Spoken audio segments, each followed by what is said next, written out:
Hello, good morning class 8। हम लोग पढ़ रहे थे आपका पार्ट 12 जहाँ पहियाँ हैं।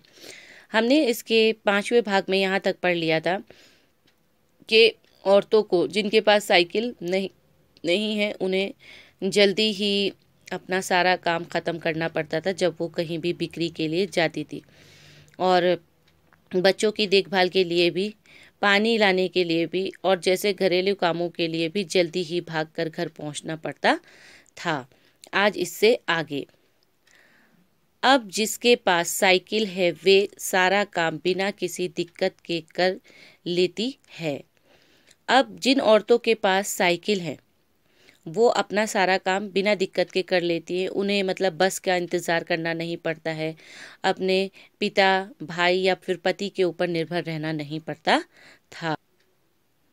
इसका अर्थ ये हुआ कि अब आप किसी सुनसान रास्ते पर भी देख सकते हैं कि कोई युवा माँ साइकिल पर अपने बच्चे को बिठाए पीछे कैरियर पर सामान लादे चली जा रही है।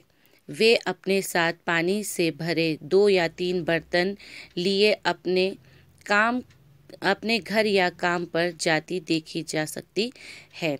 साइकिल होने की वजह से हम देख सकते हैं कि कोई भी समय क्यों ना हो, रास्ते पर बहुत सी माएँ अपने बच्चों को साइकिल पर बिठाकर और अपने पानी के बर्तन भी साथ पे लिए हुए साइकिल पर चली जा रही है।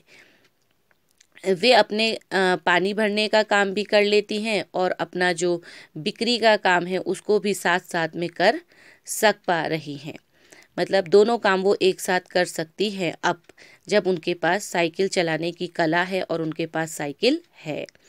अन्य पहलुओं से ज़्यादा आर्थिक पहलू पर ही बल देना गलत होगा। साइकिल प्रशिक्षण से महिलाओं के अंदर आत्मसम्मान की भावना पैदा हुई है। ये बहुत महत्वपूर्ण है।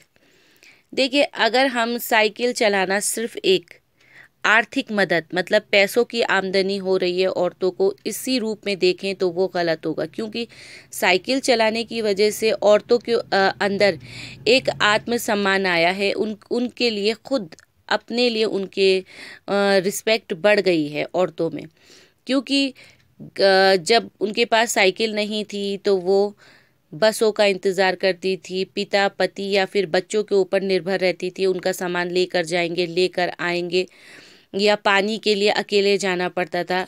अब वो साइकिल होने की वजह से बहुत सारे काम एक साथ कर सकती है। अपना सामान ले जा सकती हैं, अपना पानी जल्दी भर कर लेकर आ सकती हैं।